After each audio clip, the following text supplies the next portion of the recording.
All right, and we are recording. So I haven't been on in a little while because I got my live access revoked on TikTok for reading things they did not want me to read. So we're going to try to continue with the Read With Me sessions tonight. I'm going to have to omit some of the scenes from the book because they're not allowed, and I don't want to get my access revoked again. So I did not post those who were on TikTok last week when my access was revoked. I did not post that video on YouTube because I was a little afraid that I would get in trouble on YouTube. So we're kind of just going to start where I think we left off. We're reading Someone Exactly Like Me. I am the author. I'm hopefully back to doing lives every weeknight at 7 p.m. Eastern. Don't worry if you can't join us because I do load them onto my YouTube channel after we're finished, so you can always catch up. So let's continue reading. So I don't know, we missed a whole session. We had some thing, I don't know. It's going to be strange reading without some of the things that need to be read, but I will have to be mindful of what I'm reading and stop myself from reading things that are going to get me kicked off. So let's continue.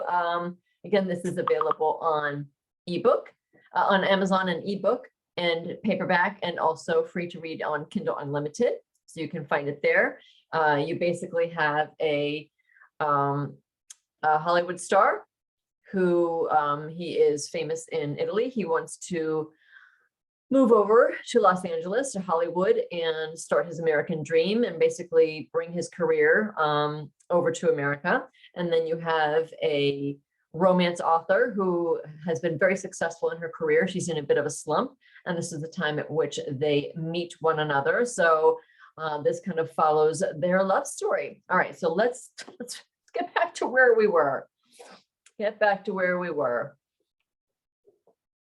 I think a couple folks on here are on the wrong live stream, but that's okay. You will find the live stream you're meant to be on. All right, so looks like we're starting at the beginning of chapter 10. Again, it will be a little choppy as I come across the places where I'm not allowed to read things. So here we go. We are in Nico's point of view. Destiny comes down the stairs wearing jean shorts and a tan t-shirt. Even with her wet hair and no makeup, she's beautiful. Good morning. I made coffee and started some scrambled eggs, I say, stirring the eggs with a spatula. I hope you don't mind. Good morning. No, not at all. Did I wake you? She asks, getting a mug that says salt water cures everything out of the cabinet. No, I woke up on my own. I heard the shower running and didn't want to leave without saying goodbye, so I started breakfast. You have quite a collection, I smile, nodding at the mug. She grins. My mugs make me happy. I stop scrambling the eggs and pour a coffee into her mug. Thank you. She scoops 2 teaspoons of sugar, then adds creamer. Do you want toast with your eggs? Sure, I made enough for you. Are you hungry? Starving, she says, taking a loaf of marble rye bread out of a wooden bread box. She puts 2 pieces of bread in the toaster and gets butter from the refrigerator. Then she takes 2 plates out of the cabinet and silverware from the drawer. When she has everything out, she lifts herself onto the countertop and sips her coffee. Ah, you make a good cup of coffee. What time is your meeting this afternoon? When I look at her to answer, something captures my attention. This is going to be so ridiculous to read without the right words, but you guys will get the picture. The water from the ends of her long hair has darkened her t-shirt in a certain area and caused the fabric to cling to them. Catching a glimpse of the outline of these things and other things makes other things happen. This is going to sound absurd. Lowering the heat on the eggs, I press down the toaster button and stand in front of her. Placing a hand on either side of her head, I lean forward so we're face to face. I have to see if she shows any signs of interest in me.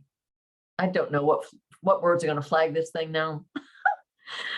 2 o'clock. I look directly into her eyes and don't move, hovering in front of her. Her pupils expand as she sips in a tiny breath of air. As I rise and step away, I see teeny goosebumps covering her arms. Maybe she does feel something.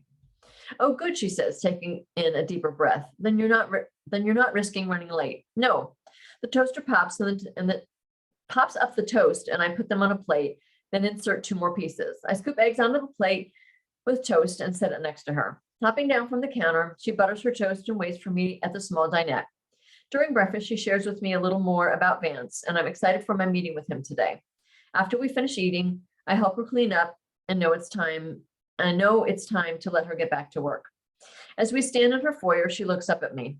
We haven't scheduled time for me to interview you yet. Do you think we could do that soon?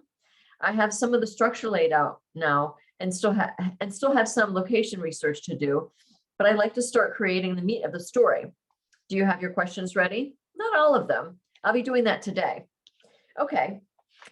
How about when we go to the beach tomorrow? You can ask me your questions. She nods. That'll work. Lingering, not wanting to leave, but I know I should. I give her quick cheek kisses and turn toward the door. Nico, yeah? I say, turning back to face her. Thank you, she says. One thumb looped into her pocket and the other hand pointing to the kitchen. For breakfast. That was very nice of you. You're welcome. I'm a pretty good cook. I cock my head to the side and smile. And she rubs the back of her neck. Thank you for taking care of me yesterday. I appreciate it. Of course, I'm glad I was with you. Although I don't think I did much to help. But you did. She hesitates. I feel safe with you. My heart swells. Good. I'll always keep you safe. Stepping toward her, I tuck her damp hair behind her ear and wrap my arms around her, pulling her into me. She smells like citrus and vanilla. Pressing her into me, I feel her against my chest, and so on and so forth. I love how she feels in my arms. Releasing her, I stare into her beautiful eyes. I want to kiss her. Breaking the moment, she steps back and folds her arms across her chest. Let me know how it goes today. I will. 11 tomorrow? Great. I'll see you then. Good luck. I walk out the door as she closes it behind me, and it hits me. I want to break my own rule and kiss her. My brother Marco should be done with his photography job, and I want to check in with him and see how it went and to tell him what's been going on with me. As soon as I get back to my hotel, I sit in the chair on my balcony overlooking the city, light up a cigarette, and call him. Hey, how's it going? You're home now, right? I ask. Yeah, bro. Hey, how's your vacation going? How's LA? I have so much to tell you. Yeah? Tell me. The Fendi shoot went great. Candy was incredible as usual. That's good to hear, man. Yeah. At the shoot, I met Candy's best friend, Destiny. It turns out her mom is in the industry, and not only does she know people, she's set me up on interviews with some of the big guys for representation here in the US. No way. Yeah, I had 2 interviews on Monday, and I have 1 more later today. It's unbelievable. That's incredible. Let me know how it goes today. Yeah, I will. What else have you done there? Did you drive around and start getting familiar with places? Actually, I hired a tour guide. I blow smoke into the breeze. A tour guide? Yeah, I made a deal with Destiny. Actually, we have 2 deals going. Okay, now I'm curious. What are these deals? She's an author. She writes romance books, and right now her career is having a hard time. So I asked her to show me around LA, and I told her I'd pay her for her time since it would take her away from her writing. She needs the money. That was generous of you. And the second deal? Actually, it was the first deal. When I learned what her mom did for a living, I suggested she connect me with her. That's how I got the meetings.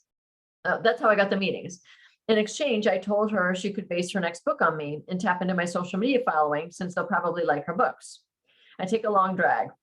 The interesting thing is, the next day she offered to let me back out of my end of the deal, because she said she wants to earn her audience, not just sponge off me.